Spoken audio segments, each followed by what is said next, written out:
enfocarme sobre las consideraciones técnicas, sobre todo con la utilización de la placa de húmero proximal y algunas cosas que hemos revisado sobre la necesidad de tener en cuenta previo a la fijación con clavos percutáneos o con tornillos.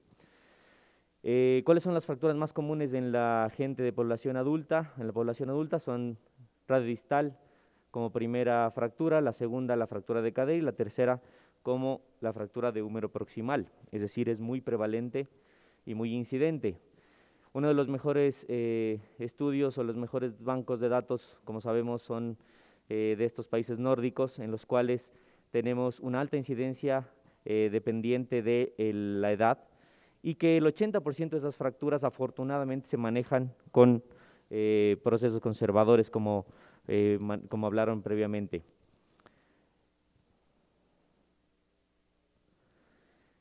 De hecho, tenemos ya estudios bastante adecuados con evidencia de tipo 1. Este es un estudio clásico de Prefer Study que se basa en la revisión de, sobre todo, estudios randomizados controlados, en el que vemos que ni la edad ni el desplazamiento de las tuberosidades incide a largo plazo en el tratamiento conservador versus quirúrgico. Sin embargo, por supuesto, estos resultados hay que tomarlos con pinzas, puesto que siempre hay indicaciones quirúrgicas, sobre todo en pacientes jóvenes. Esta fue la conclusión final de este estudio, que si bien, como les decía, tiene que tomarse con prudencia, pues nos da una ventaja adecuada cuando tenemos que tratar a un paciente de fractura de húmero proximal con manejo conservador. ¿Algún error ahí? Por favor, estamos con una pantalla abierta.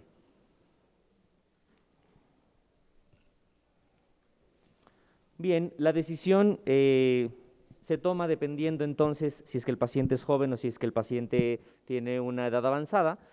Aparentemente es fácil. Si el paciente es joven, tenemos que preservar la cabeza, y si es que el paciente tiene una edad avanzada, pues podríamos optar por un reemplazo de la articulación, sobre todo en pacientes que no tienen más de 75 años o 65 años, dependiendo de la literatura que se revise, con artroplastia anatómica, y si tenemos más, pues artroplastia reversa. Sin embargo, esto es más difícil que esa diapositiva. Hay varios factores críticos como la preservación de la irrigación de la cabeza y como la calidad del hueso. Por tanto, hay bastantes áreas grises cuando nosotros tenemos que tratar una fractura de húmero proximal, sobre todo, por ejemplo, si tenemos un paciente joven con compromiso de esa irrigación, o si tenemos un paciente de edad avanzada en el cual tenemos todavía conservada la irrigación, pero tenemos pobre calidad de hueso. Entonces, es complicado cuando tenemos estas áreas grises. Hay un artículo clásico que es el artículo de Hertel, en el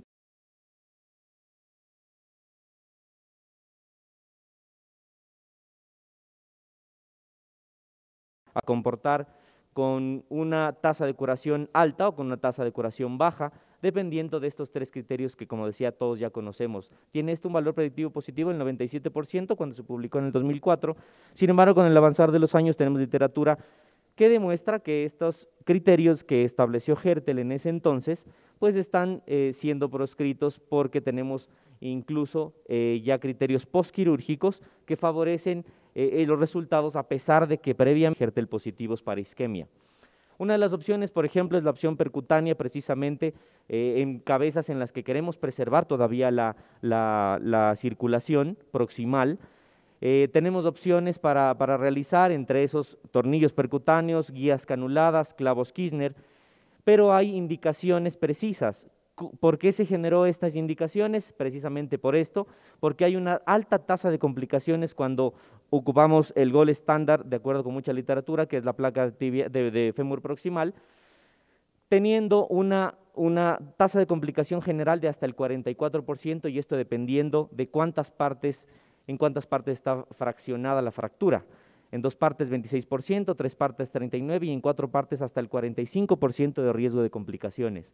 Por tanto, la fijación percutánea nos permite tener una opción mínimamente invasiva, menos sangrado, menos morbilidad operatoria y menos costo, por supuesto.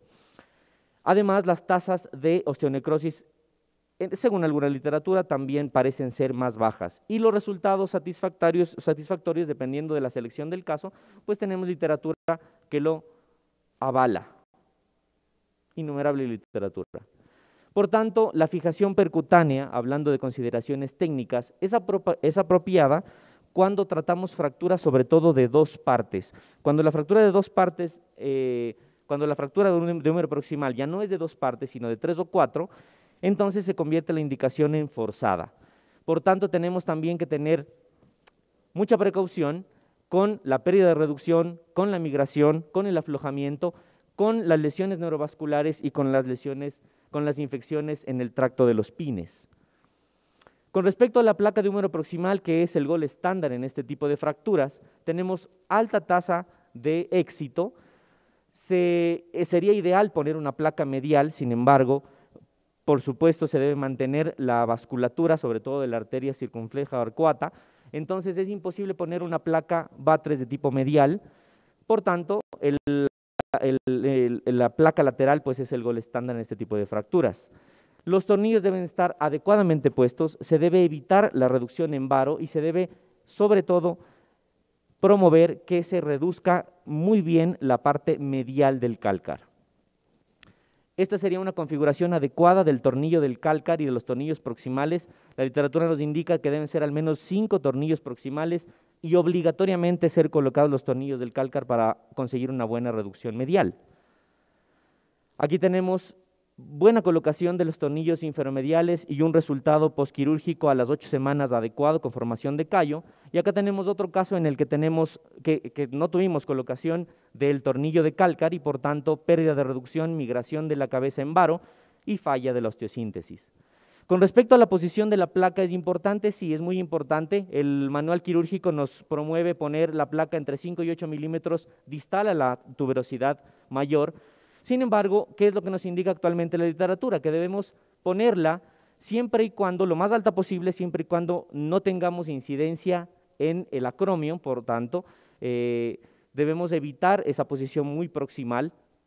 Se puede presentar hasta en el 21% de pacientes en los que de húmero proximal, muy proximal, pero tampoco tan proximal, de manera que no permitamos que los tornillos del cálcar, que como dije antes son muy importantes, no me lleguen a la posición adecuada. Entonces tiene que ponerse preferiblemente proximal que distal. Es peor ponerla distal que proximal, por esa razón. Este es un estudio biomecánico en el que vemos varias opciones. Tenemos aquí el baseline, que es donde se debe poner la placa, y se compararon configuraciones de 4 tornillos versus 6 tornillos en proximal y en distal.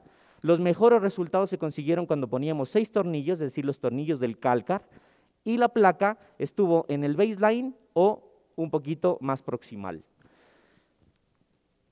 ¿La calidad de la reducción tiene que ver? Sí, muchísimo. Este es el RR, es decir, el riesgo de complicaciones que puede tener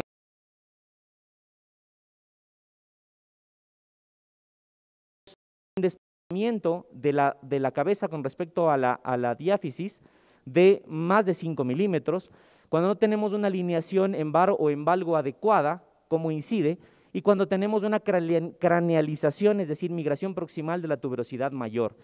2.8, 3.2 y hasta 3.4 veces mayor riesgo de tener falla de la osteosíntesis cuando no respetamos estos parámetros.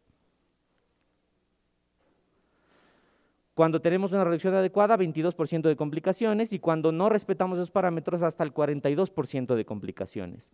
No así. Debemos colocar, de acuerdo con este estudio mecánico, los tornillos del cálcar. Todos nos justifican, los estudios mecánicos nos justifican colocar este tornillo del cálcar.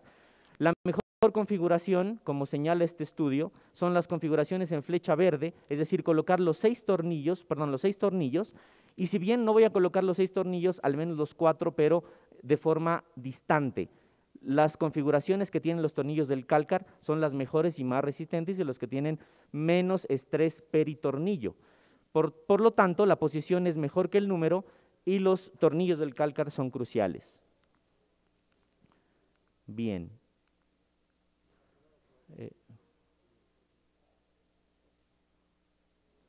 Para llevar a casa, el mejor tip técnico es indicar apropiadamente el tratamiento, respetar los principios anatómicos de reconstrucción, sobre todo evitando el varo, la cranealización o la migración proximal de la tuberosidad mayor y el desplazamiento entre la diáfisis y la cabeza.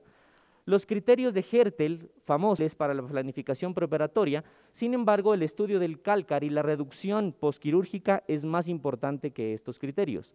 Con respecto a los tornillos, es mejor la posición que el número. Muchas gracias.